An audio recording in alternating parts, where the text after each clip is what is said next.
Χαίρετε κυρίες και κύριοι.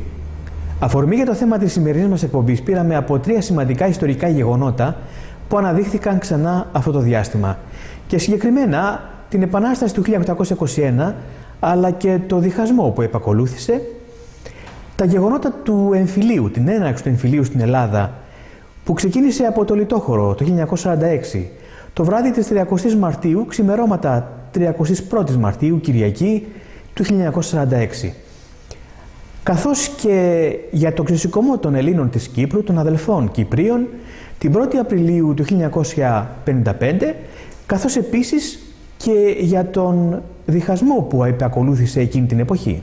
Καλεσμένοι μας σε αυτή την εκπομπή είναι ο συγγραφέας ιστορικός Σωτήρης Μασταγκάς, ο εκπαιδευτικός Αυγουστίνος Ανδρικόπουλος, καθώς και ο 97χρονος σήμερα Ιωάννης Βλαχόπουλος, αντιστασιακός κατά την περίοδο της γερμανικής κατοχής στην Ελλάδα.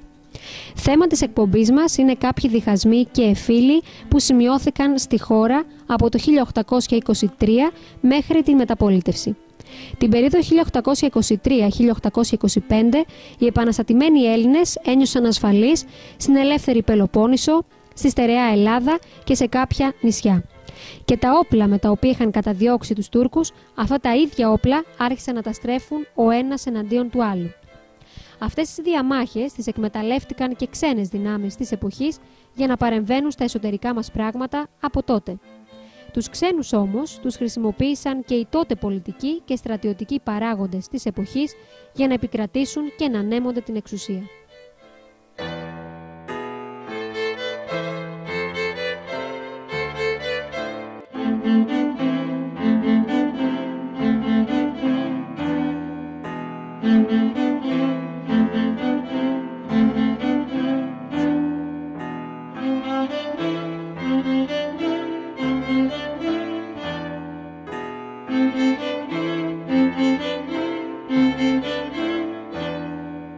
Η Επανάσταση κινδύνευσε και νομίζω ότι κινδυνεύει συστηματικά κάθε βηματισμός του ελληνισμού ανά την ιστορία και η σμάτιν του λαϊκισμού που θεωρεί ότι ο κίνδυνος αυτός προέρχεται από ξένες δυνάμεις συνήθως.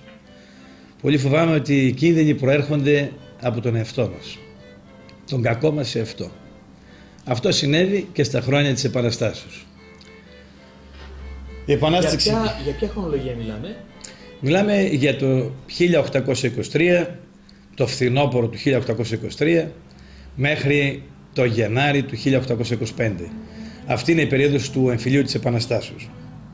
Και βρίσκεται ή μάλλον χωρίζεται σε 2 διακριτές περιόδους που όμως είναι συνεχόμενες. Η δεύτερη περίοδος ήταν εντονότερη ως προς τα αποτελέσματα, ως προς τις συνέπειες, δυστυχώς τα αρνητικά αποτελέσματα, από ό,τι ήταν η πρώτη.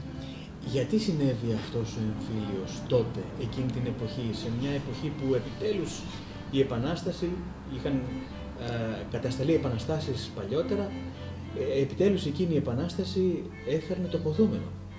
Ναι, το έφερνε και όντως η ενότητα του επαναστατημένου γένους είχε φανεί πάρα πολύ καθαρά στον πρώτο και στο δεύτερο χρόνο της Επαναστάσεως ότι θα έχει θεαματικά αποτελέσματα και κατέπληξε και τους ισχυρούς της τότε Ευρώπης. Η Πελοπόννησος ήταν ελεύθερη ήδη. Το 1822 είχε κατορθωθεί κάποια νησιά, τα κοντινά στην Πελοπόννησο, η στερεά Ελλάδα, η Πελοπόννησος ολόκληρη να μην απειλείται, να μην υπάρχει τουρκικός, τακτικός ή άτακτος στρατός. Και μόλις οι Έλληνες εφησύχασαν ότι ξένος κίνδυνος πια δεν υπήρχε και ήταν και προφανής η αδυναμία τότε του Σουλτάνου να επιτεθεί, είχαν ήδη κατατροπώσει το Δράμαλι, στα Δερβενάκια. Φρόντισαν να απασχοληθούν με άλλα εσωτερικά τους ζητήματα, όπως είναι η νομή, προσφυλές ζήτημα αυτό για τους Έλληνες, η νομή της εξουσίας. Μάλιστα. Εκείνη την εποχή τι ακριβώς συνέβη, έτσι εν περιλήψη? Εκείνη την εποχή και ειδικώς μετά την Εθνοσυνέλευση τη δεύτερη στο Άστρος, η οποία έγινε το Μάρτι του 23, οι αντιπρόσωποι του έθνους, του ελεύθερου εντός εισαγωγικών τότε έθνους, θα έπρεπε να εκλέξουν τους καταλληλότερους για το βουλευτικό, τη Βουλή, και το εκτελεστικό, σαν να λέμε σήμερα την κυβέρνηση. Αυτό αποτελούσε ζητούμενο όμως για πολλούς και διάφορους. Από τη μια πλευρά ήταν η στρατιωτική, ή αλλιώς η φιλική, η παλιή φιλική, αυτοί που είχαν ονειρευτεί μέσα από τη φιλική εταιρεία την στιγμή της Επαναστάσεως και το άνδρωμά της. Από την άλλη πλευρά υπήρχαν οι κοτσαμπάσιδες, οι πρόκριτοι, είτε του Μοριά, της Πελοποννήσου, είτε άλλων περιοχών, οι οποίοι επί τουρκοκρατίας, κακά τα ψέματα, παρά την ελληνική του συνείδηση, ήταν καλά βολεμένοι, είχαν χρήματα. Το τουρκικό καθεστώς τους επέτρεπε να συναλλάσσονται, να ευημερούν και να ασκούν την όποια μορφή εξουσία τους στις τοπικές κοινωνίες, οι οποίες εν πολλοίς, κακά τα ψέματα, ήταν απέδευτες. Υπήρχαν βεβαίως και οι Ρουμελιώτες, οι οποίοι αντιμετώπιζαν, μιας και εκείνη την εποχή δεν είχε διαμορφωθεί στον ελλαδικό χώρο μια ενιαία εθνική συνείδηση όπως την ξέρουμε σήμερα, αντιμετώπιζαν τα ζητήματα της εξουσίας τοπικιστικά. Θα ήθελαν οι Ρούμελοι να καταλάβει όσο δυνατόν περισσότερες έδρες στα νέα αυτά θεσμικά πολιτικά όργανα. Υπήρχαν οι μεγαλοκαπετάνοι, μεγαλοεφαπλιστές, οι Ιδραίοι, οι Σπετσιώτες. Όλοι αυτοί θα ήθελαν να καταλάβουν τις θέσεις της εξουσίας για να είναι σε καλύτερη μοίρα ενδεχομένως στο μέλλον σε ό,τι αφορά τις επαφές τους με τις ξένες δυνάμεις, να μπορέσουν να βγατήσουν τα κέρδη τους. Πότε έχουμε τα κόμματα πλέον που να έχουν αναφορά στη Γαλλία, στην Αγγλία και στη Ρωσία? Το φιλοαγγλικό κόμμα, θα έλεγα, και το φιλορωσικό υπήρχαν καθαρά προεπαναστατικά και έπαιξαν σημαντικό ρόλο στα πρώτα χρόνια της Επαναστάσεως. Το φιλογαλλικό σχηματίστηκε λίγο αργότερα. Οι προσδοκίες των φιλορώσων, του φιλορωσικού κόμματος, ήταν μειωμένες, υπό την έννοια ότι η Ρωσία δεν έλαβε ενεργό συμμετοχή κατά την Επανάσταση και οι προσδοκίες, οι ελπίδες τους είχαν διαψευστεί. Οι Άγγλοι όμως είχαν έναν συνεχή ρόλο στη Μεσόγειο, μια συνεχή παρουσία και ειδικώς στο Αιγαίο, κρατώντας σχέσεις, έχοντας σχέση με τους εφοπλιστές Έλληνες. Και γύρευαν συστηματικά να εμπλακούν, μην ξεχνάμε δε ότι ήταν και αυτοί που δάνεισαν το νεοσύστατο τότε ελληνικό κράτος με την παρέμβαση του κατεξοχήν φιλοάγγλου πολιτικού, του Αλέξανδρου Μαυροκορδάτου. Και στη συνέχεια βέβαια του Κουνουριώτη, ο οποίος ήταν και ο νέος πρόεδρος του εκτελεστικού μετά την Εθνοσυνέλευση του Άστρους. Το ερώτημα που μπορεί να θέσει κανείς για αυτή την περίοδο είναι οι ξένες δυνάμεις ήθελαν να κάνουν μια παρέμβαση στα ελληνικά πράγματα και να έχουν κατά κάποιο τρόπο το πάνω χέρι σε κάποια ζητήματα. Οι Έλληνες ήθελαν να έχουν οι ξένοι κάποιο πάνω χέρι στα ελληνικά ζητήματα ή συνέβησαν ταυτοχρόνως και τα δύο? Πολύ σωστά, Ανδρέα μου, θέτεις το ερώτημα. Προφανώς ταυτοχρόνως και τα δύο συνέβησαν. Είναι βέβαια πάντα πρόθεση των μεγάλων δυνάμεων να εξαρτούν τις τύχες άλλων άνισων σε σχέση με αυτούς τους λαών, χωρίς κοινή μοίρα, αλλά ελοχεύει στην ψυχή του κάθε ανθρώπου, ενδεχομένως και κάθε συλλογικότητας, η πρόθεση, χωρίς αξία, χωρίς ικανότητες, να μπορέσει να κερδίσει περισσότερα, και σε αυτή την προσπάθεια μεταχειρίζεται, χρησιμοποιεί συμμάχους ή ασδήποτε μορφής και άνευ ηθικής. Αυτό συνέβη και τότε. Οι στρατιωτικοί είχαν επιτύχει στους αγώνες που έδιναν με τα χέρια τους και το σώμα τους, η πολιτική στα πρώτα 2 χρόνια της Επαναστάσεως ήταν απόντες. Ο Μαυροκορδάτος εμφανίζεται μόνο στην πρώτη πολιορκία του Μεσολογγίου, έχει μια θετική συνεισφορά οπωσδήποτε, αλλά αυτό απέχει πάρα πολύ από το να βγαίνει το εκτελεστικό ή το βουλευτικό και να αναφέρει τον Αλέξανδρο Μαυροκορδάτο και άλλους ως σωτήρες της πατρίδας και να αγνοεί ταυτοχρόνως τον Κολοκοτρώνη, του οποίου του αέρει την αρχιστρατηγία. Έχουμε λοιπόν και τη φυλάκιση κάποια στιγμή του Κολοκοτρώνη, έτσι δεν είναι? Για ταύτα το δικαστήριο να αποφασίζει. Πρώτον, ο Δημήτριος Πλαπούτας και ο Θεόδωρος Κολοκοτρώνης καταδικάζονται εις θάνατον. Πώς ονομάζεσαι? Θεόδωρος Κολοκοτρώνης. Από πού κατάγεσαι? Από το Λιμποβίτσι, της επαρχίας Καριταίνης. Πόσον ετών είσαι? 64. Γεννήθηκα στα 1770, Απριλίου 3. Τι επάγγελμα έχεις? Στρατιωτικός. Κρατώ στο χέρι τον τουφέκι και πολεμώ 49 χρόνους υπερπατρίδος. Στο τέλος του εμφυλίου, παρότι και ο Κολοκοτρώνης έσφαλε κατά τη διάρκεια του εμφυλίου, όχι 1-2 φορές τουλάχιστον, και αυτός μεταχειρίστηκε βία, και αυτός κάποια στιγμή άλλαξε στρατόπεδο στην πρώτη φάση του εμφυλίου, όταν και έναντι ελαχίστων ωφελημάτων, αλλά και να τα αναφέρουμε τώρα, έχει σημασία αυτό, για να γίνει φερειπίν ο γιος του Πάνος φρούραρχος του ναυπλίου και για να αραβωνιαστεί ο γιος του Κολίνος με την κόρη του Κανέλου Δελιγιάννη, άλλαξε στρατόπεδο, εγκατέλειψε τους στρατιωτικούς, τους φιλικούς και μετακινήθηκε στην παράταξη των Προκρήτων. Προς στιγμήν όμως. Μάλιστα, και ήρθε η φυλάκισή του κάποια στιγμή. Η φυλάκιση ήρθε στο τέλος του εμφυλίου, το Γενάρη του 1825, φυλακίστηκε μαζί με άλλους πολλούς στην Ύδρα. Και βεβαίως κάποια στιγμή έρχεται και η αποφυλάκησή του εξ ανάγκης πάλι, Εξ ανάγκης. Διότι η περίοδος χάριτος για το νεοσύστατο τότε κράτος, αν μπορούμε να το περιγράψουμε ως τέτοιο, των 2 ετών κατάπαυσης του πυρός τελείωσε. Και εμφανίζεται στην Πελοπόννησο ο Ιμπραήμ. Είναι ο σύμμαχος του Σουλτάνου, ο οποίος με φωτιά και τσεκούρι δεν αφήνει τίποτα όρθιο στο πέρασμά του. Τότε πια ο πολέμαχος, ο αρχιστράτηγος είναι και πάλι χρήσιμος. Και είναι ευχής έργων το ότι ακόμη και τότε οι αντίπαλοι του είδαν την ανάγκη που είχαν, την ανάγκη που είχε το έθνος, η πατρίδα, να σταθεί στα πόδια της ξανά και τον ξανακάλεσαν να αναλάβει την αρχιστρατηγία. Ανέλαβε λοιπόν και τα αποτελέσματα. Διατήρησε ζωντανή την Επανάσταση.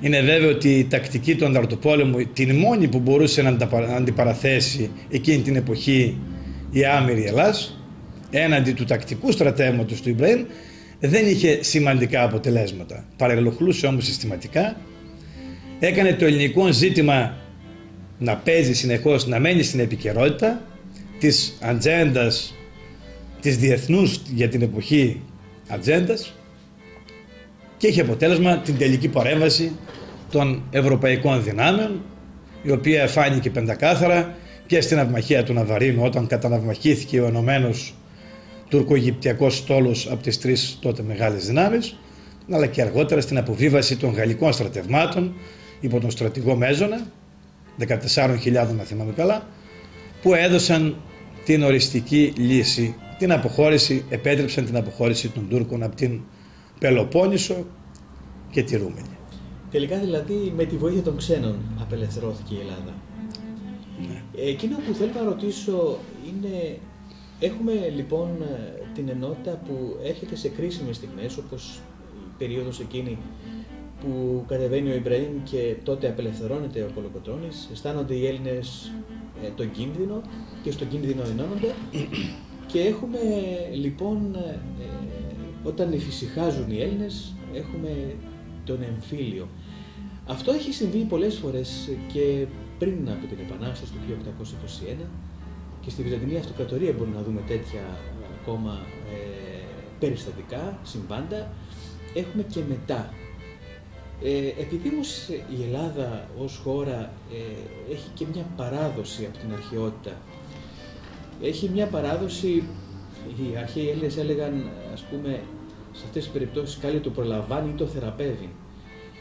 Γιατί, πες μου λιγάκι την δική σου άποψη, γιατί πρέπει να συμβεί ο κίνδυνος για να ενωθούμε? Γιατί δεν μπορούμε να το κάνουμε αυτό ως Έλληνες, ως Ελλάδα?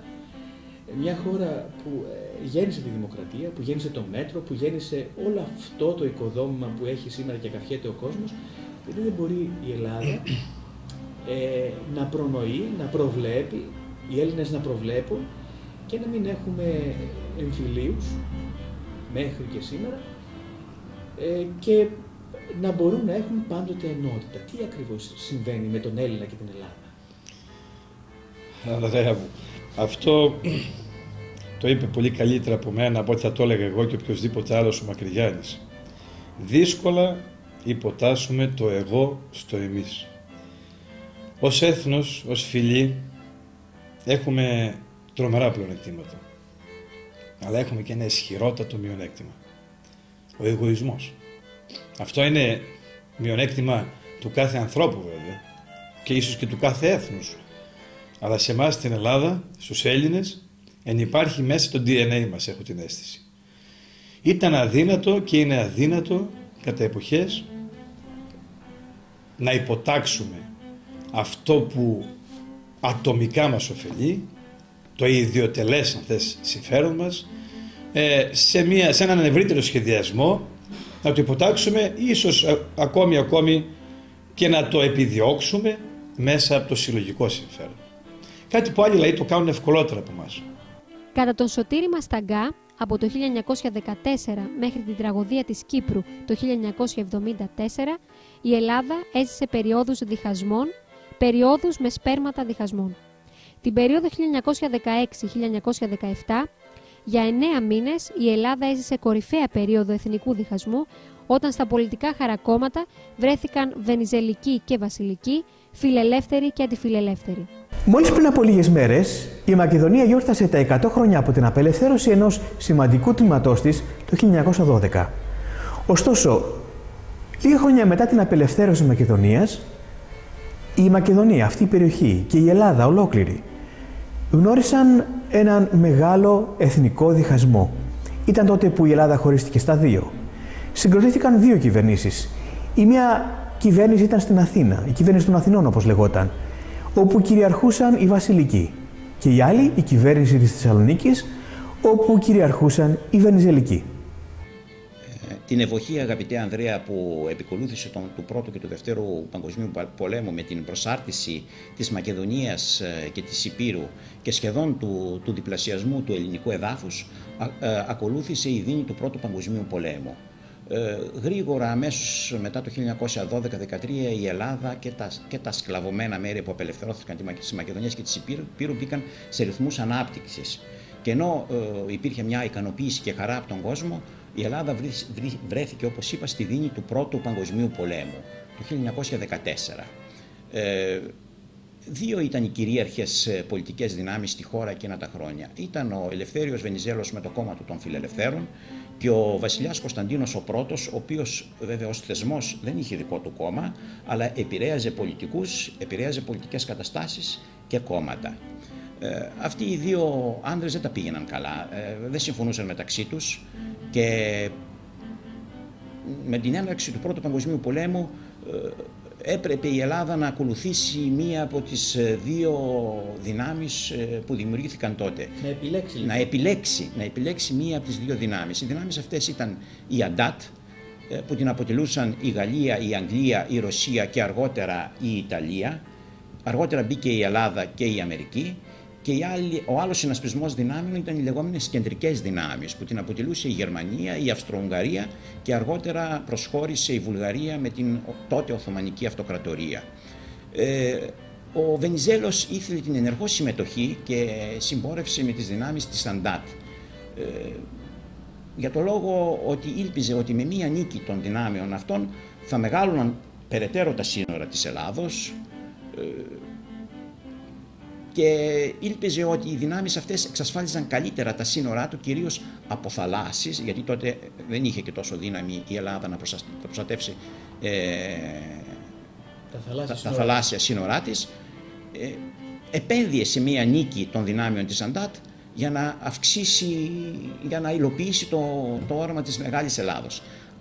Στον αντίποδο όμως των απόψεων και των θέσεων του Βενιζέλου, ο βασιλιάς Κωνσταντίνος ο πρώτος προτιμούσε μία ουδετερότητα απέναντι στις δυνάμεις που είχαν δημιουργηθεί στην Ευρώπη. Ουδετερότητα γιατί? Φοβόταν μήπως τα εδάφη που μόλις είχαν κατακτηθεί και είχαν προσαρτηθεί στο ελεύθερο ελληνικό κράτος, Μακεδονία κλπ, μήπως χαθούν με μία ήττα της Ελλάδος σε αυτόν τον πόλεμο, μήπως χαθούν δηλαδή αυτά που αποκτήθηκαν. Οι δύο άνδρες δεν συμφωνούσαν. Ήταν μόνο αυτός ο λόγος, δηλαδή ήταν μόνο ο λόγος το ποια θέση θα πάρουμε στον Πρώτο Παγκόσμιο Πόλεμο, με ποιους θα πάμε, ποιους θα κάνουμε συμμάχους μας. Δεν ήταν μόνο αυτό. Υπήρχαν και άλλες αιτίες πολιτικές, ιδεολογικές, κοινωνικές, ανάμεσα στους φιλελεύθερους του Βενιζέλου και στους φιλοβασιλικούς του Κωνσταντίνου του Πρώτου, οι οποίες αιτίες πήγαιναν και λίγο πιο πίσω. Ξεκινούσαν ίσως από τον ατυχή ελληνοτουρκικό πόλεμο του 1897 και με την πάροδο των χρόνων ρίζωσαν αυτές οι διαφωνίες. Όπως και να έχει το πράγμα, κάπου εκεί ξεκινάει ο λεγόμενος εθνικός διχασμός. Μιλάμε 1916 λοιπόν, Πριν φτάσουμε στο 1916, ο Βενιζέλος πίεζε να συνταχθεί η Ελλάδα με τις δυνάμεις της Αντάτ, Γαλλία, Αγγλία, Ρωσία. Ο βασιλιάς αρνούνταν. Το 1915 είχαμε δύο εκλογές. Η πρώτη εκλογική διαδικασία έγινε στις 31 Μαΐου του 1915, όπου για πρώτη φορά ψήφισαν και οι μόλις απελευθερωθήσεις χώρες της Μακεδονίας. Η Πιερία, για παράδειγμα, την οποία καταγόμαστε εμείς, οι κάτοικοι της Πιερίας για πρώτη φορά ψήφισαν σε ελεύθερες δημοκρατικές εκλογές στις 31 Μαΐου του 2015. Αυτές οι εκλογές διεξήχθησαν με το πλειοψηφικό σύστημα σε ευρεία και στενή περιφέρεια, κάτι που λέμε μονοεδρική. Η Πιερία λειτουργήσε σαν μονοεδρική στις πρώτες αυτές εκλογές. Βουλευτής εκλέχθηκε, όπως είναι γνωστό, ο Δημήτριος Τσαλόπουλος, ο λιτοχωρίτης Δημήτριος Τσαλόπουλος, ο οποίος ανήκε στο κόμμα των φιλοβασιλικών. Ήταν φιλοβασιλικός ο Τσαλόπουλος. Συνυποψήφιος του σε αυτές τις εκλογές ήταν ο Κολυνδρού Γιώργος Αδαμαντίδης, μέγας χορηγός του Κολυνδρού, ο οποίος άφησε και το γνωστό κληροδότημα Αδαμαντίδη. Με αυτές τις εκλογές σχημάτισε κυβέρνηση ο Βενιζέλος, γρήγορα όμως παραιτήθηκε. Αλλά πριν παραιτηθεί, το Σεπτέμβριο του 1915, κάλεσε χωρίς την άδεια της Βουλής, χωρίς να συγκληθεί η Βουλή, και ήρθαν στη Μακεδονία και στη Θεσσαλία τα γαλλικά στρατεύματα. Ήρθαν οι δυνάμεις της Αντάτ, με επικεφαλής τον γνωστό Γάλλο στρατηγό Μωρίς Σαράι. Με πρόσκληση του Βενιζέλου. Με πρόσκληση του Βενιζέλου, χωρίς σύγκληση της Βουλής. Έχουμε πλέον, αγαπητέ Ανδρέα, συνταγματικές εκτροπές εδώ πέρα. Ακολουθούν οι εκλογές Δεκεμβρίου του 1915. Με το αίσθημα, αγαπητοί φίλοι, της εσωτερικής ασφαλείας, το οποίο απέκτησε η χώρα από τις επιούσεις της ανώδυτης κυβερνησιός μου στην αρχή. Με το αίσθημα της εξωτερικής ασφαλείας, το οποίο παρέχει εις αυτήν η υπογραφή των συμφώνων φιλίας με την Ιταλία και την Ιουγκοσλαβία.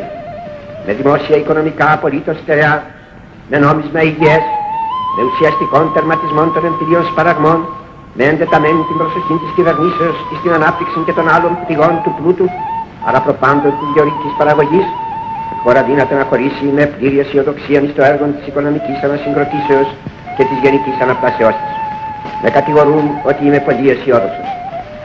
Κύριοι, πιστέψατε με ότι κανένα μεγάλο έργο δεν γίνεται χωρίς βαθύ πίστη εκ μέρους εκείνου ο οποίος το επιχειρεί.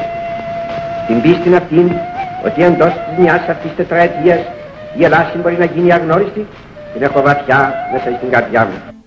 Σε αυτές τις εκλογές ο Βενιζέλος και η φιλελεύθερη παράταξη δεν συμμετέχουν. Είχαμε πάρα πολύ μεγάλη αποχή σε όλη την Ελλάδα. Υπερίσχυσαν φυσικά οι φιλοβασιλικοί συνδυασμοί. Για την Πιερία να πούμε ότι πάλι βουλευτής στην μονοεδρική περιφέρεια λόγω πληθυσμού της Πιερίας εκλέχθηκε ο Δημήτριος Τσαλόπουλος και συνυποψήφιο είχε στους βενιζελικούς συνδυασμούς της Πιερίας τον κατερινιώτη Περικλή Κράλη. Βέβαια τότε η Πιερία ονομαζόταν Υποδιοίκησης Κατερίνης και λειτουργούσε ως επαρχία του νομού Θεσσαλονίκης. Περιφέρεια λοιπόν. Περιφέρεια. Μπαίνουμε στο 1916. Αρχές του 1916 τα πράγματα οξύνονται σε στρατιωτικό επίπεδο από πλευράς των δυνάμεων που παίρνουν μέρος στον Πρώτο Παγκόσμιο Πόλεμο. Στη Μακεδονία και στη Θεσσαλονίκη, στην άνοιξη του 1916, Βούλγαροι ή μάλλον Γερμανοβούλγαροι καταλαμβάνουν την Ανατολική Μακεδονία και τη Θράκη. Συγχρόνως Σέρβοι, επειδή ιτήθηκαν οι Σέρβοι, κατεβαίνουν κατά χιλιάδες μέσα στη Μακεδονία και μάλιστα ο Σέρβος βασιλιάς με τους υπουργούς του εγκαθίσταται στην Θεσσαλονίκη. Μπροστά σε αυτήν την κατάσταση ο Κωνσταντίνος βρέθηκε σε αμηχανία. Έχασε τη Μακεδονία και τη Θράκη. Την κατέλαβαν οι Γερμανοβούλγαροι των κεντρικών δυνάμεων. Ο Βενιζέλος πίεζε να προσχωρήσει η Ελλάδα με τις δυνάμεις της Αντάτ. Στη Θεσσαλονίκη και στη Μακεδονία φαίνεται ότι την κατάσταση την ήλεγχε απόλυτα ο Γάλλος στρατηγός Μωρίς Σαράι, ο οποίος επέβαλε λογοκρισία στον τύπο, κατήργησε υπηρεσίες και ανέλαβε αυτός σχεδόν τη διοίκηση της Θεσσαλονίκης. Μέσα σε αυτή την έκρηθμη κατάσταση το 1916 και συγκεκριμένα 17 Αυγούστου του 1916 εκρήγνεται στη Θεσσαλονίκη το λεγόμενο κίνημα της Εθνικής Αμήνης ή η Επανάσταση της Εθνικής Αμήνης. Τι ήταν αυτό το κίνημα? Ήταν φιλοβενιζελικοί αξιωματικοί ή παράγοντες βενιζελικοί, οι οποίοι ήθελαν να αποτρέψουν μια εθνική καταστροφή. Και το κυριότερο βέβαια ήθελαν να προχωρήσει η Ελλάδα σε συμμαχία με τις δυνάμεις της Αντάτ, οι οποίες υπόψη δυνάμεις Αντάτ ήδη βρισκόταν στη Θεσσαλονίκη, έλεγχαν απόλυτα τη Θεσσαλονίκη και χιλιάδες στρατεύματα είχαν εγκατασταθεί στη Μακεδονία. Τον αμέσως επόμενο μήνα, αρχές του Σεπτεμβρίου του 1916, εγκαθίσταται κρυφά, φεύγει κρυφά από την Αθήνα ο Βενιζέλος και εγκαθίσταται στη Θεσσαλονίκη, όπου ιδρύει πλέον τη λεγόμενη, την ονομαστή προσωρινή κυβέρνηση της Θεσσαλονίκης. Τι σήμαινε αυτό? Σήμαινε ότι η Ελλάδα είχε χωριστεί στα δύο. Στην Αθήνα υπήρχε η κυβέρνηση των Αθηνών με τον βασιλιά Κωνσταντίνο τον Πρώτο και στη Θεσσαλονίκη είχε δημιουργηθεί η προσωρινή κυβέρνηση της Θεσσαλονίκης με τον Βενιζέλο. Αυτή η διχοτόμηση κατά κάποιον τρόπο της Ελλάδας μέχρι σε ποιο σημείο, πού ήταν ας πούμε τα νοητά σύνορα? Ναι. Η διχοτόμηση κράτησε περίπου 9 μήνες μέχρι τον Ιούνιο του 1917. Μιλάμε Σεπτέμβριος του 1916. Ιούνιος του 1917, επί 9 μήνες η Ελλάδα είχε δύο κυβερνήσεις. Την κυβέρνηση των Αθηνών, την μόνιμη, την νόμιμη κυβέρνηση των Αθηνών και την προσωρινή κυβέρνηση της Θεσσαλονίκης, η οποία προέκυψε από το κίνημα ή την επανάσταση, όπως πολλές μπορούμε να το πούμε, της Εθνικής Αμήνης. Με τον Βενιζέλο. Πού ήταν των δύο κυβερνήσεων? Ναι, ο Βενιζέλος πολύ γρήγορα προχώρησε στη σύσταση πραγματικής κυβερνήσεως. Τοποθέτησε σκιώδεις υπουργούς, διευθύνσεις, διοικήσεις και προσπάθησε να ελέγξει, σίγουρα έλεγξε όλες τις στρατιωτικές μονάδες που βρέθηκαν στην περιφέρεια της Μακεδονίας και της Θεσσαλονίκης, τις ανάγκασε, είχε την στήριξη των δυνάμεων της Αντάτ. Είχε αυτό το μεγάλο πλεονέκτημα ο Βενιζέλος έναντι του Κωνσταντίνου. Είχε τη στήριξη των δυνάμεων της Αντάτ. Όλες οι στρατιωτικές μονάδες που βρισκόταν στη Μακεδονία και στη Θράκη προσχώρησαν στον Βενιζέλο. Συγχρόνως όμως έλεγξε και όλη την τοπική αυτοδιοίκηση. Πολλά νησιά. Η Κρήτη προσχώρησε στην κυβέρνηση του Βενιζέλου και γι' αυτό και είχαμε κριτικά αποσπάσματα, Κρήτας εθελοντάς να έρχονται στη Μακεδονία να βοηθήσουν την κυβέρνηση του Βενιζέλου.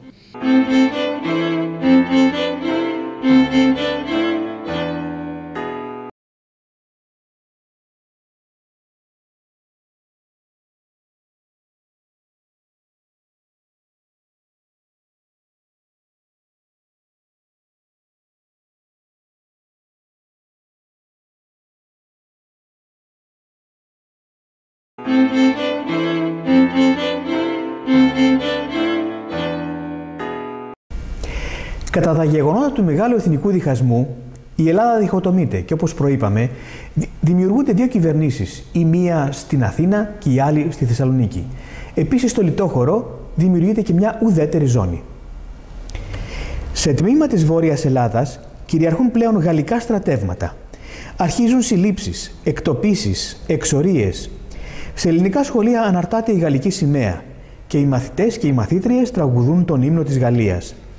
Αυτή η έκρηθμη περίοδος, αυτή η περίοδος εθνικού διχασμού που κυριάρχησε την περίοδο 1914-1922, κορυφώθηκε με τη Μικρασιατική καταστροφή. Είναι επίσης η περίοδος που οδήγησε στη δικτατορία του Μεταξά και στον εμφύλιο σπαραγμό. Πάμε προς τον Οκτώβριο του 1916 και βλέπουμε ότι αυτή η προσωρινή κυβέρνηση ήθελε να κυριαρχήσει σιγά σιγά και σε όλη την Ελλάδα. Ήθελε και άλλες μονάδες του στρατού να προσχωρήσουν από την ελεύθερη, όχι από την ελεύθερη, από την Ελλάδα του Κωνσταντίνου να προσχωρήσουν στο κίνημά του, και γι' αυτό άρχισε να κινείται με τις δυνάμεις της Σαντάτ, άρχισαν οι Γάλλοι να κινούνται νοτιότερα. Πού νοτιότερα? Στην Πιερία. Φτάνουμε στα μέρη μας, στο μικρό κοσμό μας. Η Πιερία ήταν στρατηγική σημασίας θέση για τον Βενιζέλο και για τις στρατιωτικές δυνάμεις των Γάλλων, γιατί δέσποζε στο Θερμαϊκό κόλπο, ήταν πλησίον της Θεσσαλονίκης, ήταν το πέρασμα προς τη Θεσσαλία, και το τέταρτο και κυριότερο, είχε το σιδηρόδρομο, είχε το σιδηροδρομικό δίκτυο, το οποίο μόλις είχε εγκαινιαστεί, και όταν λέω μόλις, τον Μάιο του 1916. Τον Οκτώβριο λοιπόν τα γαλλικά στρατεύματα, ενισχύοντας τις θέσεις του Βενιζέλου, περνάνε τον ποταμό Αλιάκμονα, κατευθύνονται στην Κατερίνη, καταλαμβάνουν την Κατερίνη, αντικαθιστούν τον δήμαρχο Κατερίνης με δοτό δήμαρχο των Βενιζελικών, όπως το ίδιο κάναν και στον Κολυνδρό, και εκεί αντικαταστάθηκε ο δήμαρχος Κολυνδρού. Πρέπει να πούμε εδώ ότι τα χρόνια εκείνα η Πιερία είχε 3 δήμους. Ξεκινήσουμε από πάνω, τον Δήμο Κολυνδρού, Κατερίνης και Λιτοχώρου. 1912 μέχρι 1918 που λειτουργήσε αυτό το αυτοδιοικητικό σύστημα, είχε τους 3 δήμους με τους 3 δημάρχους. Συγχρόνως όμως όλα τα χωριά είχαν εκ παραλλήλου και τον θεσμό της δημογεροντίας.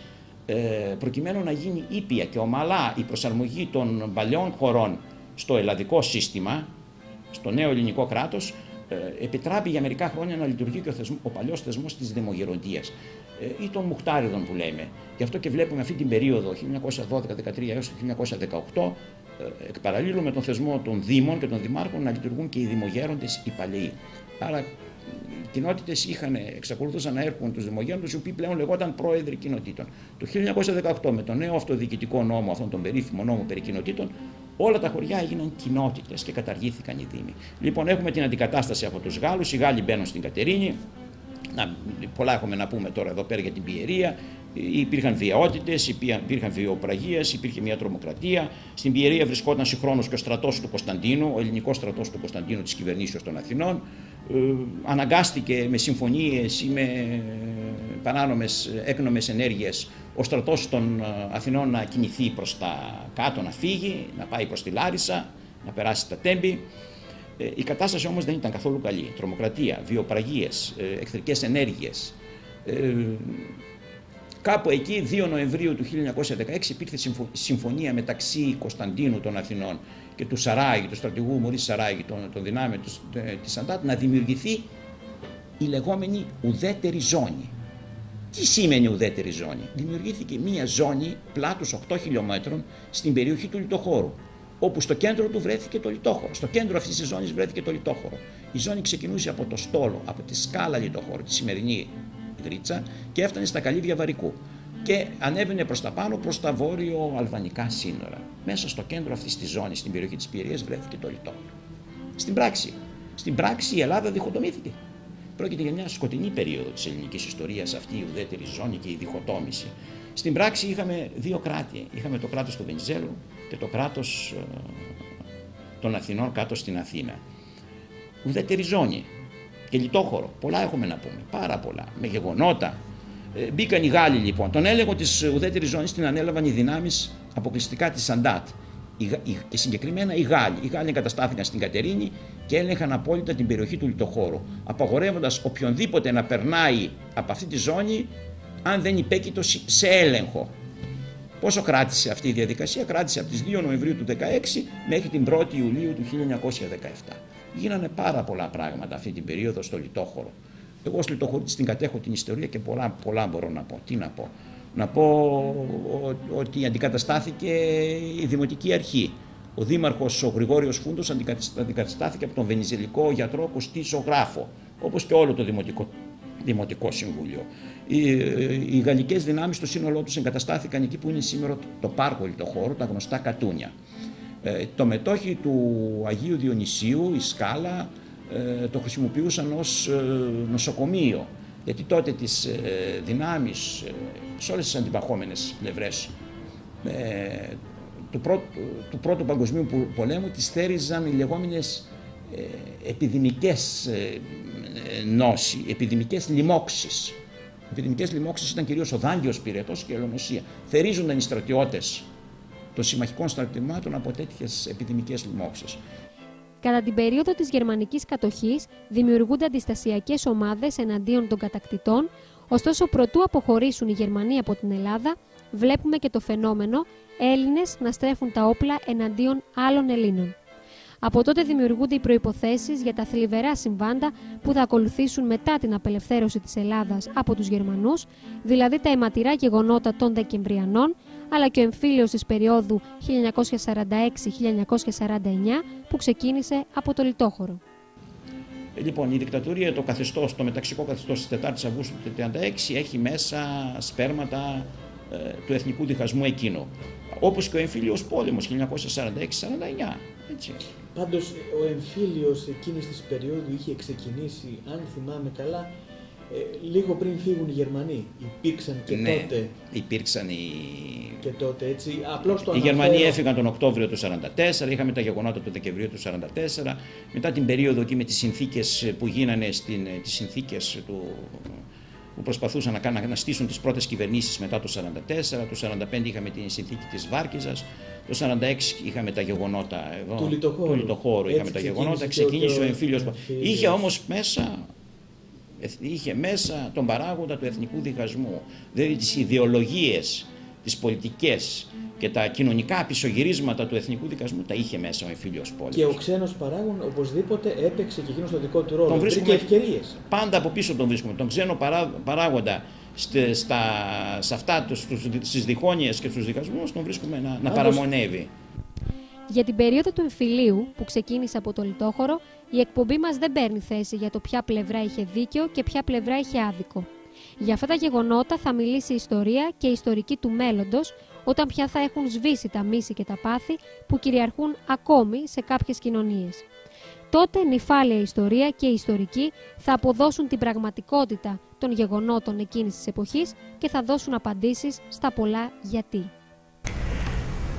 Τον Αύγουστο του 2011 επισκέφθηκα στο σπίτι του τον 97χρονο σήμερα Ιωάννη Βλαχόπουλο, αντιστασιακό, ο οποίος μου έδωσε μια συνέντευξη για τα γεγονότα με την γερμανική κατοχή και την αντίσταση των Ελλήνων, καθώς επίσης και για τον εμφύλιο πόλεμο που επακολούθησε. Ο Ιωάννης Βλαχόπουλος, στα αποσπάσματα της συνέντευξης που θα δείτε, μιλάει για τις εμπειρίες του όταν πολεμούσε τους Γερμανούς μαζί με άλλους αντιστασιακούς. Αρχικά περιγράφει τις δυσκολίες που αντιμετώπισε ακόμα και μέσα στην αντιστασιακή οργάνωση που συμμετείχε και τα προβλήματα που είχε ακόμα και με συντρόφους του. Και στη συνέχεια μιλάει για την εκτέλεση του Τζόρτζου Παπαθανασίου ή Παπατζόρτζου όπως τον έλεγαν κάποιοι, παππού του σημερινού Δημάρχου Δίου Ολύμπου Γιώργου Παπαθανασίου.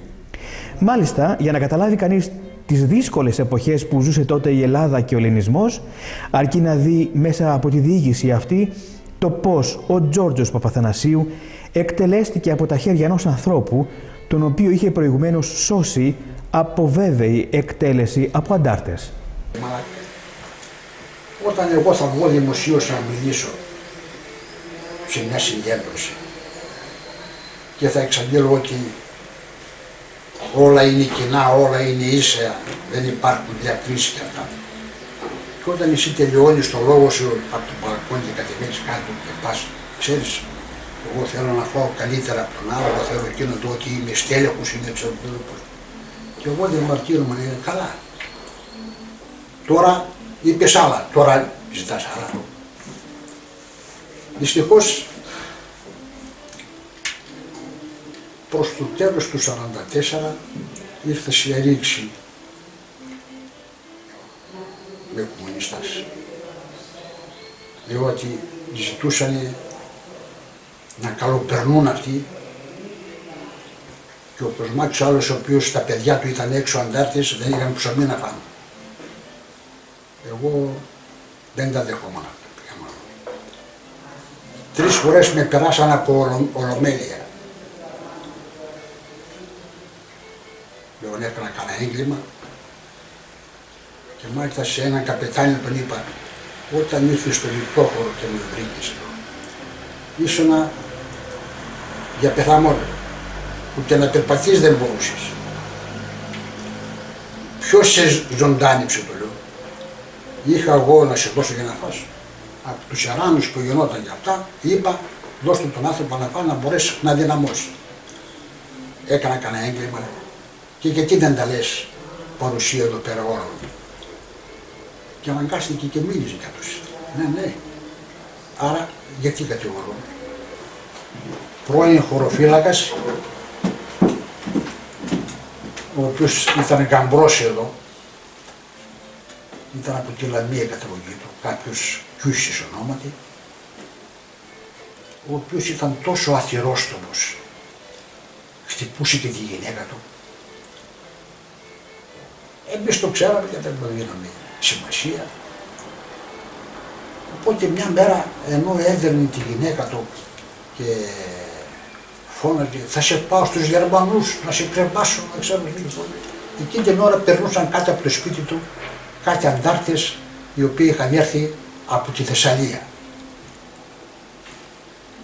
Ακούν αυτή η Γερμανία, τον καταγγέλνουν στην οργάνωση, τον αρπάζουν άλλον, τον πήγαν στους Αγίους Αποστόλους, εκεί είχαν το φελάκιο και τον περνάν από λαϊκό δικαστήριο.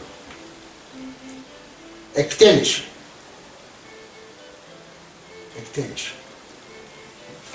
Εγώ όλος τυχαίως εκείνη την ημέρα περνούσα από το λιτόχωρο, βρήκα τον Μπαρμπατζόρτζο, τον Αθανάση, τα είπε, εκεί που μιλούσαμε και πηγαίναμε προς το παζάρι του χώρου σου που πει, λέει πάμε να ξυριστούμε γιατί έχουμε πολλά γέννη μέρη ο Μπαρμπατζόρτζο, πάμε, να η γυναίκα του, Μπαρμπατζόρτζο σώσε μας.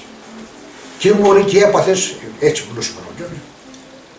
Τον Ηρακλή τον πήραν στον Απόστολα παν και θα τον σκοτώσουν. Μου λέει, δεν πάμε πάνω. Ποτέ είναι. Πάμε στους Αγίους Αποστόλους, εκεί που γινόταν το δικαστήριο, τον είχαν έτοιμο και μάλιστα ο άλλος τρόχιζε το μαχαίρι. Τον πήραμε, δεν αφήσουμε αυτός είναι τρελός. Τι τον δικά ήταν.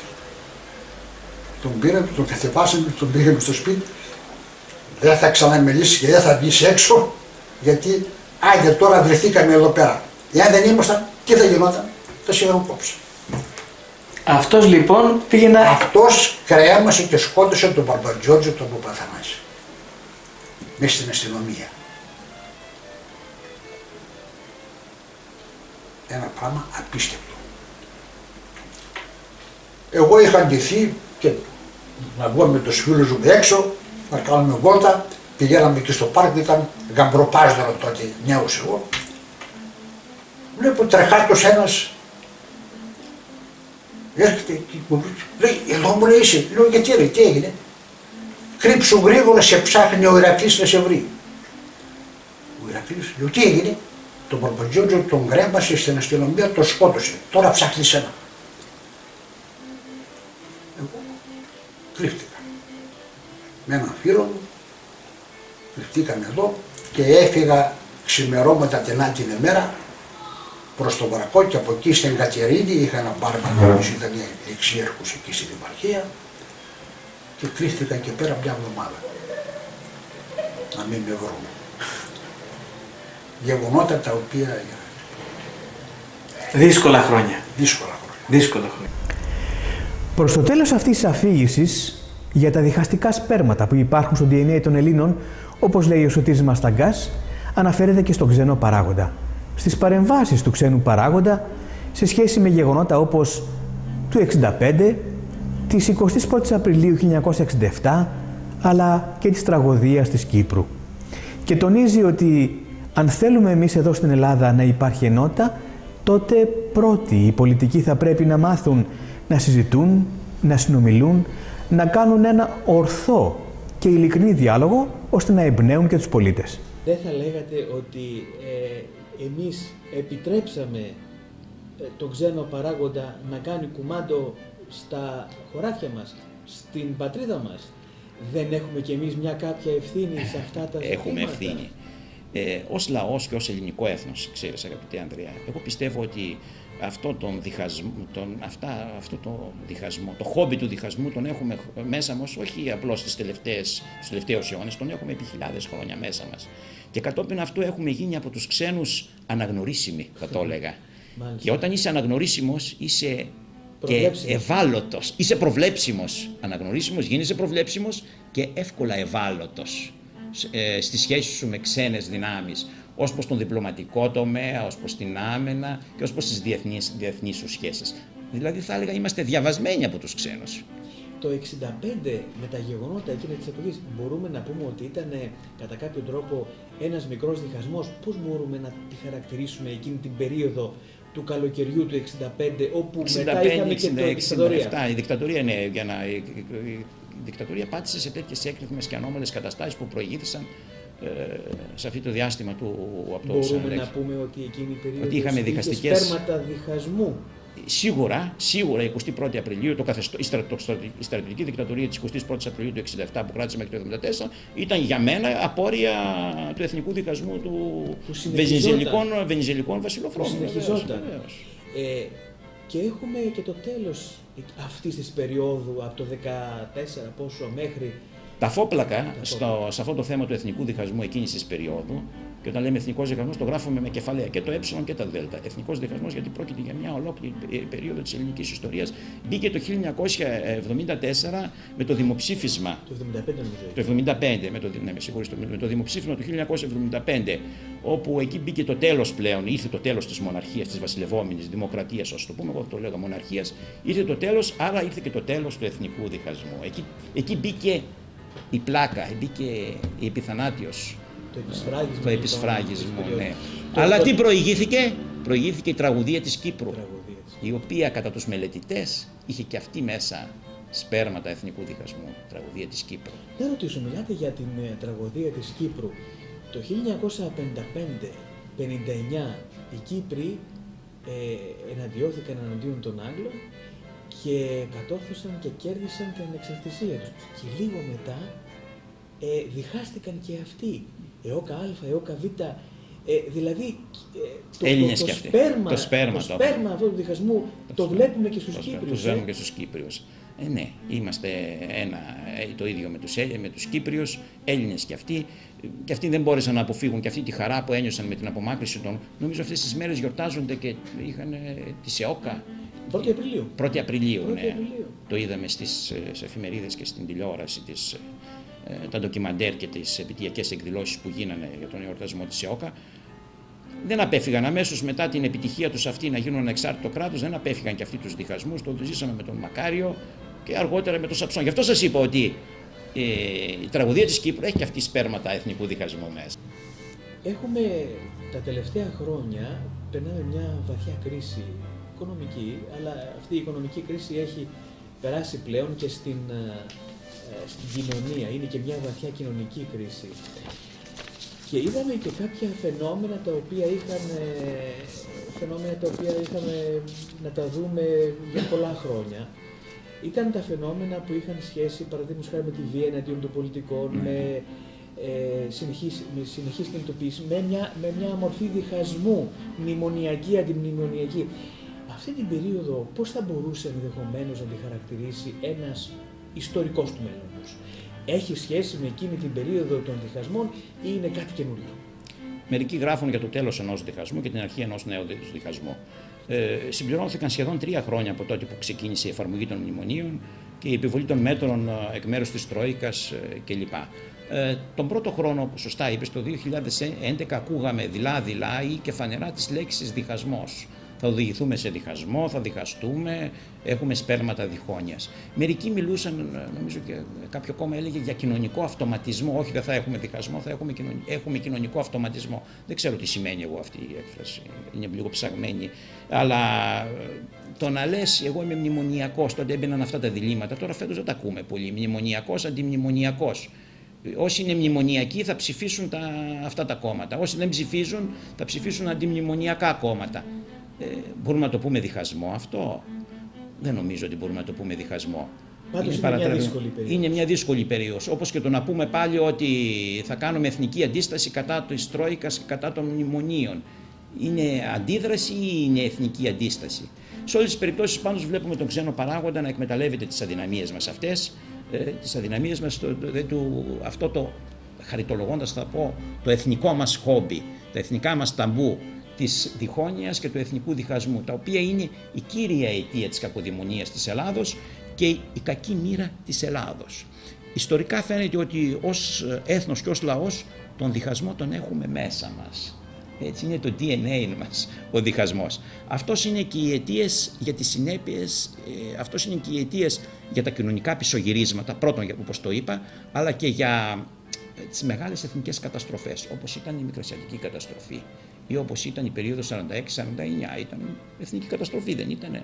Δεν ήταν μόνο κοινωνικό το πρόβλημα, ήταν και μείζον εθνικό. Αυτοί οι διχασμοί λοιπόν πήγαν πίσω την πατρίδα. Ναι, από το δίπολο βενιζελικών βασιλοφρόνων της δεκαετίας του 10 περάσαμε στον εμφύλιο πόλεμο σε ένα άλλο δίπολο.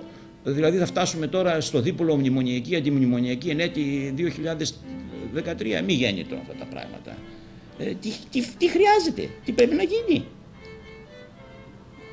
Όλοι παραδεχόμαστε ότι ως Έλληνες τον διχασμό τον έχουμε μέσα μας σε μια ιδιότυπη χειμερή ανάρκη. Σωστή, καλή έκφραση. Ιδιότυπη χειμερή ανάρκη. Τι πρέπει να κάνουμε? Να θωρακίσουμε τους θεσμούς μας, το σύνταγμά μας, τον κοινοβουλευτισμό μας. Να μην επιτρέπουμε να γίνεται άλωση της κρατικής μηχανής από αυτούς που κατά καιρούς αναλαμβάνουν την εξουσία, τα κόμματα ή από τους πολιτικούς που προσπαθούν να λιώσουν τη σύσταση του κράτους και των δομών. Να δώσουμε βάρος και βάση στην δημοσιονομική, στα οικονομικά μας. Να μην επιτρέψουμε τον αφοπλισμό της ελληνικής κοινωνίας. Και να προσέξουμε πολύ τον ξένο παράγοντα. Φαίνεται ότι δεν μπορούμε να ζήσουμε χωρίς τον ξένο παράγοντα. Ό,τι και να κάνουμε τον βρίσκουμε μπροστά μας. Είναι, θα έλεγα, το φόντο ο ξένος παράγοντας σε ό,τι μεγάλο επιχειρούμε. Σε όλα τα μεγάλα έχει άμεση και ενεργό συμμετοχή. Βρίσκει έδαφος ή με άβουλους πολιτικούς, ή με βολεμένους, ή με πρόθυμους, ή με άπειρους. Πάντα πάντως βρίσκει ο ξένος παράγοντας πρόσωπα και άτομα να συμπράξουν και να συμπορευτούν μαζί του για να γίνει το κακό. Και πρέπει να προσέχουμε πολύ και τα πολιτικά παιχνίδια που παίζονται με αυτές τις λέξεις διχασμός. Καμιά φορά είπατε, το 2011 ακούσαμε διχασμό, θα έχουμε διχασμό. Μήπως είναι πολιτικό παιχνίδι? Δηλαδή μήπως για να περάσουν τα μέτρα, να τα αποδεχτεί ο λαός, θα πούμε ότι δεχτείτε τα μέτρα, αλλιώς θα έχουμε διχασμό. Πολιτικό το παιχνίδι. Αρκετοί επιστήμονες επίσης και αναλυτές της πολιτικής υποστηρίζουν ότι χρειάζεται κοινωνική και ταξική ισορροπία για να αποφύγουμε τους διχασμούς και να μπούμε σε ένα σωστό δρόμο, δηλαδή άμβληση των κοινωνικών ανισοτήτων, εξορθολογισμός σε όλα, αξιολόγηση της παραγωγής και της αποτελεσματικότητας και βέβαια ριζικές μεταρρυθμίσεις που επίσης θα αποτελούν ανάχωμα στη διάλυση του κοινωνικού ιστού. Απαιτείται απλά υπέρβαση. Αυτή τη λέξη υπέρβαση πολύ την ακούμε από τους πολιτικούς, πολλοί τη χρησιμοποιούν να κάνουμε υπέρβαση. Ωραία, να κάνουμε υπέρβαση των διχαστικών τάξεων που έχουμε και να δημιουργήσουμε ένα κοινωνικό πολιτικό πλαίσιο, γιατί το θέμα είναι και κοινωνικό είναι και πολιτικό. Τέτοιο που ο καθένας σε αυτή τη χώρα, ο καθένας θα λαμβάνει αυτό που του χρειάζεται, αυτό που έχει ανάγκη και τέλος πάντων αυτό που του αξίζει. Αξιοκρατία. Αξιοκρατία, σεβασμός, αξιοπρέπεια, συνέπεια για να υπερβούμε, αγαπητέ Ανδρέα, το διχασμό. Να κλείσουμε αυτή την κουβέντα μας, θα ήθελα, με τη λέξη ενότητα. Πολλές φορές χρησιμοποιούμε τη λέξη ενότητα από τους απλούς πολίτες, από τις εφημερίδες, δημοσιογράφοι κλπ, μέχρι και τους πολιτικούς. τι είναι αυτή η ενότητα, πόσο μας χρειάζεται, αλλά τι ουσιαστικά είναι αυτή η ενότητα, πώς την καταλαβαίνει κανείς, πώς την καταλαβαίνετε εσείς, κύριε Μασταγκά? Η λέξη ενότητα ή και ομόνοια, μάλλον ενότητα την ακούμε πολύ συχνά όταν βρισκόμαστε σε δύσκολες καταστάσεις, εθνικές καταστάσεις, κοινωνικές, οικονομικές, όταν στριμωγνόμαστε, όταν για όλα μας φταίνε οι ξένοι. Να πούμε και κάτι πάλι για τους ξένους, ότι ως Έλληνες έχουμε και αυτό το ελάττωμα, ενώ είμαστε τόσο έξυπνος λαός, δημιουργούμε πολύ εύκολα πολιτισμό, έχουμε έλλειψη θάρρους ως προς το να παραδεχόμαστε και να αναγνωρίζουμε τα σφάλματά μας και τις αδυναμίες μας έναντι των ξένων, είτε αυτοί είναι αντίπαλοι, είτε είναι σύμμαχοι, είτε είναι φίλοι ή εχθροί, και από την άλλη μεριά έχουμε πάλι έλλειψη θάρρους ως προς το να παραδεχόμαστε και να αναγνωρίζουμε τα καλά των ξένων. Ερχόμαστε στην ενότητα. Ενότητα, ναι. Πώς επιτυχάνεται αυτή η ενότητα? Πρώτον πρέπει να την έχουν οι πολιτικοί, για να την πάρει και ο λαός. Ο λαός θα την πάρει, αντιγράφουμε εμείς ως λαός, αντιγράφουμε. Ποιους αντιγράφουμε? Τους ηγέτες μας. Λοιπόν, πρώτον την ενότητα πρέπει να την έχουν οι πολιτικοί. Πώς θα την έχουν? Να θωρακίσουν τους θεσμούς, να θωρακίσουν τον κοινοβουλευτισμό, να θωρακίσουν το σύνταγμα, το οποίο να είναι λειτουργικό και να μπορούν να κάθονται όλοι. Ενότητα τι θα πει? Να μπορούν να κάθονται στο τραπέζι, να συζητούν. Έστω να τους βλέπουμε να κάθονται να συζητούν, ώστε να παραδειγματιζόμαστε κι εμείς, ότι κι εμείς μπορούμε να καθόμαστε όλοι μαζί και να συζητούμε. Το αντίθετο της ενότητας είναι η βία. Η συζήτηση είναι ενότητα. Διαφωνούμε. Όταν όμως ξεφεύγουμε και αγγίζουμε τη βία, αυτό δεν είναι ενότητα. Η βία είναι ακρότητα. Το αντίθετο της ενότητας, άρα είναι η ακρότητα, είναι η βία. Και πολλές φορές είδαμε το στοιχείο της βίας στους διχασμούς, στους εμφυλίους. Ναι. Κοίτα, διχασμός χωρίς βία δεν υπάρχει. Είπαμε, είναι τα κοινωνικά πισωγυρίσματα, ότι καταλύει το κοινωνικό συστός, είναι οι καταστροφικές εθνικές σε εξωτερικά πράγματα, και η βία υπάρχει παντού. Βία χωρίς διχασμό δεν θα ήταν διχασμός. Αυτό πρέπει να προσέξουν οι σύγχρονοι πολιτικοί, να ομονοήσουν, να κάθονται να συζητούν στο τραπέζι όλοι μαζί, να δείχνουν ότι έχουν ενότητα, ώστε αυτή την ενότητα να την πάρουμε και εμείς. Και όχι βία. Ο Αυγουστίνος Ανδρικόπουλος, κλείνοντας αυτή τη συζήτηση για τους διχασμούς και τους εμφυλίους, αναφέρεται και στο σήμερα, στην κρίση, αλλά και στο πώς θα μπορέσει η Ελλάδα και οι Έλληνες, πολιτικοί και πολίτες, να παραμείνουν ενωμένοι, ώστε να αποφευθούν κίνδυνοι που ενδεχομένως μπορούν να προκληθούν από λάθη μας, αλλά και από παρέμβαση ξένων παραγόντων. Σήμερα ζούμε μια περίοδο κρίσης. Σε αυτή την κρίση κάποιοι έχουν πει ότι υπάρχουν κίνδυνοι, παρότι εμείς ως χώρα, η Ελλάδα αλλά και η Κύπρος, ζούμε κάτω από την ομπρέλα της Ευρώπης. Παρ' όλα αυτά, κάποιοι λένε ότι υπάρχουν σήμερα κίνδυνοι. Σήμερα η Ελλάδα οικονομικά δεν είναι στα καλύτερά της, και η Κύπρος το ίδιο. Βλέπουμε επίσης και σε μια περίοδο τέτοια υπάρχουν ζητήματα, θέματα ακόμα και εθνικής σημασίας, αξιοποίηση του εθνικού μας πλούτου κλπ. Σε αυτή την περίοδο, Αυγουστίνε, βλέπεις να υπάρχει ενότητα, βλέπεις να υπάρχει, όχι βέβαια σε εκείνων των εποχών διχασμός, αλλά μια πάλι θα λέγαμε κατάσταση το εγώ να κυριαρχεί πάνω στο εμείς? Εύχομαι, Ανδρέα μου, ο κίνδυνος να είναι ορατός. Αυτό εύχομαι. Δηλαδή, αυτά τα οποία νομίζουμε ότι διακυβεύονται σήμερα στην περίοδο της κρίσης, να είναι προφανή για τα μάτια μας. Γιατί φοβάμαι ότι τα μέσα ενημέρωσης, και μην το πάρεις προσωπικά, αποκρύπτουν συστηματικά από τη συνείδηση του λαού την καθαρή εικόνα. Αυτό το κάνουμε με επικοινωνιακά τεχνάσματα, βέβαια, και ξένες δυνάμεις πολύ καλύτερα σήμερα. Πιστεύω ότι ο ελληνισμός, αισιοδοξώ, αν ξεκαθαρίσει ποια είναι τα προτάγματά του, τα βασικά του διακυβεύματα, τα ζητούμενα, οι χώροι, η περιουσία την οποία θα πρέπει να προστατεύσει, αν δει καθαρά ότι αυτά διακυβεύονται, θα ενωθεί.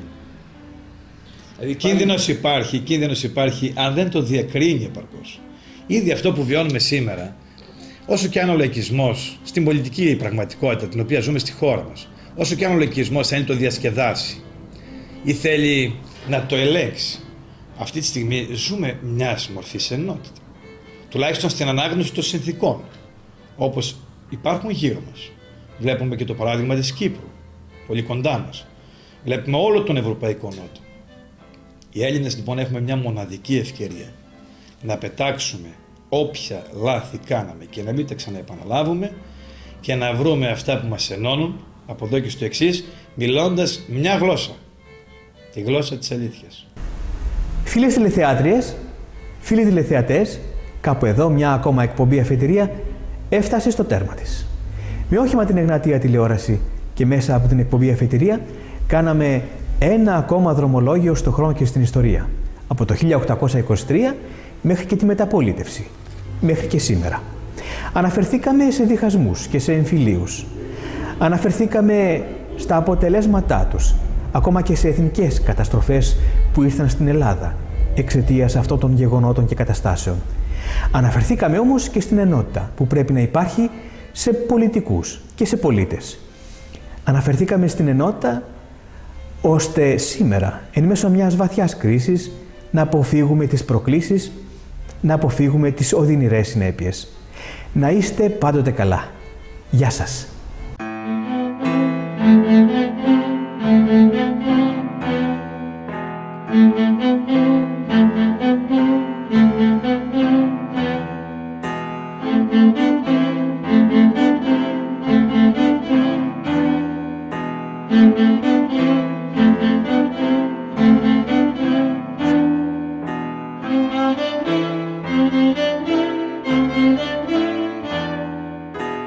Thank you.